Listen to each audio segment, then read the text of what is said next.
ମୁଁ ପରେଶ ପ୍ରଧାନ Paradip port and dock ମୈତ୍ରୀ ୟୁନିୟନର ନବନିର୍ବାଚିତ ଯୁଗ୍ମ ସମ୍ପାଦକ। ଯେଉଁମାନଙ୍କୁ ସଂଗଠନରୁ ବହିଷ୍କୃତ କରାଗଲା ପରେ କୌଣସି ଲୋକ ସଂଗଠନରେ ମଧ୍ୟ ନାହାନ୍ତି, ସେମାନେ ଏ ସଂଗଠନକୁ ବଦନାମ କରିବା ପାଇଁ ସେ ସଂଗଠନରେ ଥିବା ପଇସା ଏବଂ ସଂଗଠନ ନାମରେ ଥିବା ହୋଟେଲକୁ କବ୍ଜା କରିବା ପାଇଁ ଯେଉଁ କୁଚକ୍ରାନ୍ତକାରୀ ଲୋକମାନେ ଚକ୍ରାନ୍ତ ଚଲେଇଛନ୍ତି ସେମାନଙ୍କ ବିରୁଦ୍ଧରେ ଆଜି ଆମେ ସାମ୍ବାଦିକ ସମ୍ମିଳନୀ ଏବଂ ଆମେ ମଧ୍ୟ प्रशासन अधिकारी मानक जनईचु 2 तारिख एग्नेस्ट चिठी लिखित अभियोग देइथिलु। 2 तारिख पर से विरुद्ध में 10 तारिख आम पुणी थे आउ थे चिठी मध्यम समस्त को जनईचु। एडीएम को एडिशनल एसपी एवं आमर आईएसी एवं आमर मिनिस्टर मान जो मैंने अच्छा लेबर मिनिस्टर एवं यूनियन मिनिस्टर समस्त को जनईचु। ट्रेड यूनियन एक्ट हिसाब से आमर जी सभापति ट्रेड यूनियन अच्छा आईएनटीसी जी रामचंद्र खुंटिया महोदय अच्छा जनईचु जे कि एटी जे स्वर्गत जेना साहेब संगठन जी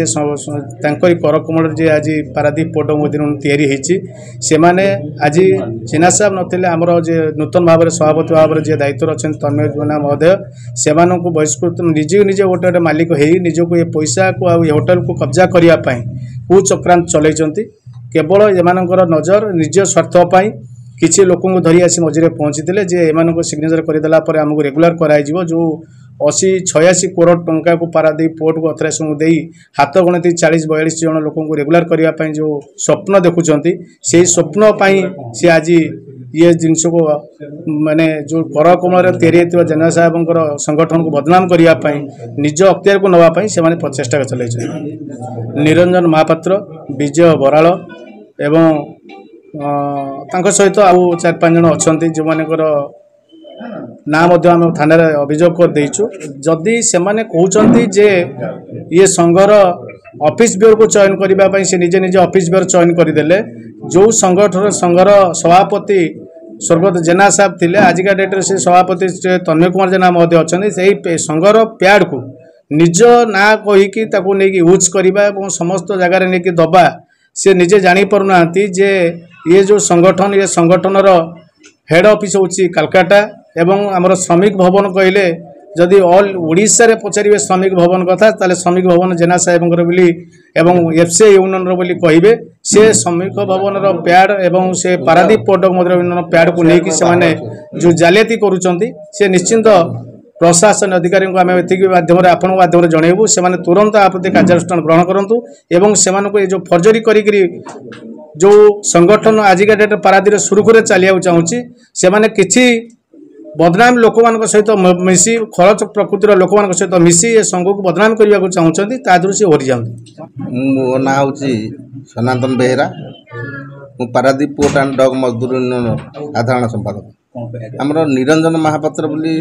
जड़े मेम्बर पूर्व थे से बारंबार आमको विशृंखला सृष्टि कर बारंबार गंडगोल सृष्टि करला यूनियन रु ताकू आम धरु नथुलु प्राय वर्तमान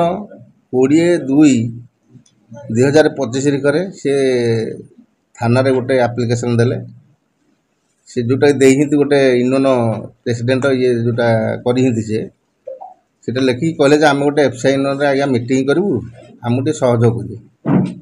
आईआईसी से हिसाब से 2 जन स्टाफ पुलिस स्टाफ को पठेले सी जिते आसी बुझिले ये आम मेम्बर भाई मैंने जे थे से कहया कथा जे आमर तो जनरल सेक्रेटरी गाँव में अच्छा ये जेनाल बुढ़ी हम बोली आपको किए कहला ना हाँ गोटे पिला कहला थाना एप्लिकेशन देती आम से आईचु से पिला को निरंजन महापात्र को डाकिले निरंजन महापात्र डाकिकी देखिले आम रेजुलेसन खाता जे निरंजन महापात्र 2024 रु बहिष्कृत हो जाइए तेणु ताको एठू तड़ीदेले कहले तुम बहिष्कृत हो ये कौन मीटिंग कर ये जेनराल सेक्रेटरी ना कलापर से गोटे यूनियन टाइप गोटे ये करी प्रेसिडेंट सेक्रेटरी आउ कमिटी मेंबर ऑफिस ब्यूरो सब बनई से थाना को दे आम एफआईआर देलापर से थाना को दे बैंक को आमर सीज करने चेष्टा कर बैंक गोटे बैंक ठीक ये अच्छी कहला तुम ओरिजिनल कॉपी ना तुम ये पैड कौन जेरेक्स पैड दो ओरिजिनल पैड आण आ गोटे बैंक भी बंद अच्छी बर्तमान तेणु ये विशृंखला से बारंबार करूँ आम थाना लिखित अभियोग जनईचु एफआईआर देचु କିଛି ଷ୍ଟେପ୍ ନେବାରୁ ଆହୁରି ମଧ୍ୟ ଗୋଟେ ଏଫଆଇଆର୍ ଦେଇଛୁ। ବାରମ୍ବାର ବାହାରେ ମିଟିଂ ହେଉଛି, ଏଠେଇ ସେଠେଇ ସବୁ ବସିକିରି ତାଙ୍କର ଅଣ ମେମ୍ବରମାନଙ୍କୁ ଧରି ମିଟିଂ ହେଉଛି। ଆଉ ମଧ୍ୟ ଆମର 4 ଜଣ ମେମ୍ବର ପୁଲ୍ ୱାର୍କରଙ୍କର ମିଛ କହିକିରି ସେ ୱେଜ୍ ବୋର୍ଡ଼ ମିଟିଂ ବସିବ ବୋଲି ତାଙ୍କଠୁ ସାଇନ୍ କରି ନେଇ ସେଥିରେ ପୁରେଇଛନ୍ତି, ଯେଉଁଟାକି ଅଫିସ୍ ବେର କରିଛନ୍ତି। ସିଏ କହିବା କଥା ଭାଇ ଆମକୁ ୱେଜ୍ ବୋର୍ଡ଼ ମିଟିଂ ବସିବ କହିକି ଆମଠୁ ସାଇନ୍ ହେଲେ, କିନ୍ତୁ ଏସବୁ ଧନ୍ଦା ହେଇଛି ବୋଲି ଆମେ ଜାଣିନୁ। ସେମାନେ ମଧ୍ୟ 4 ଜଣ ଥାନାକୁ ତା ନାଁରେ ଏଫଆଇଆର୍ ଦେଇଛନ୍ତି ଯେ ଆଜ୍ଞା ଏ ଫଲ୍ସ କରିକି ଆମକୁ ଫର୍ଜରୀ କରିକି ଦସ୍ତଖତ ଆଣିକି ଆମକୁ ଇଏ କରେଇଛି। ସଂଘ ବର୍ତ୍ତମାନ ଏହା କହୁଛି ଯେ ଯଦି ଏଇଭଳିଆ ନୀତି ଯିଏ କରୁଛି, ଯଦି 50 ବର୍ଷର ଘନଶ୍ୟାମ ଜେନା ଇନ୍ଧନ ନାଁ ଶୁଣିଲେ ସମସ୍ତେ ଜାଣିନ୍ତି, ପିଲାଠୁ ବୁଢ଼ା ପର୍ଯ୍ୟନ୍ତ। ଆଜି ଏ ଧର୍ମସଂସ୍ଥା ରକ୍ଷା କରିବା ପାଇଁ ଆମେ ଏଠି ବହିଛୁ। ଜେନା ସାହେବ ଚାଲିଗଲେ ମଧ୍ୟ ଆମର ଟିକେ ଜେନା ସାହେବ ଆମେ ପ୍ରେସିଡେଣ୍ଟ ହେଇଛି। ଆମର ହାଇଦ୍ରାବାଦରେ ଯେଉଁ କନଫରେନ୍ସ ହେଇଥିଲା ସେଠି ଆମର ଡିକ୍ଲାରେସନ୍ ଅଫ୍ ପ୍ରେସିଡେଣ୍ଟ ଟିକେ ଜେନା ସାହେବ ହେଇଛି। ତେଣୁ ମୋ କହିବା କଥା ଏ ଯେଉଁ ଗୋଷ୍ଠୀ ଯେଉଁ ବିଶୃଙ୍ଖଳା କରୁଛନ୍ତି ଅଣ ମେମ୍ବରମାନଙ୍କୁ ଧରିକି ଆମେ ଥାନାକୁ ଦେଇଛୁ। ୟାଙ୍କୁ ଶୀଘ୍ର ଫର୍ଜରୀ କେସ୍ରେ ଆରେଷ୍ଟ କରି ତାଙ୍କୁ ଇଏ କରନ୍ତୁ, ବିଚାର କରନ୍ତୁ। ନାଇଁ ଯଦି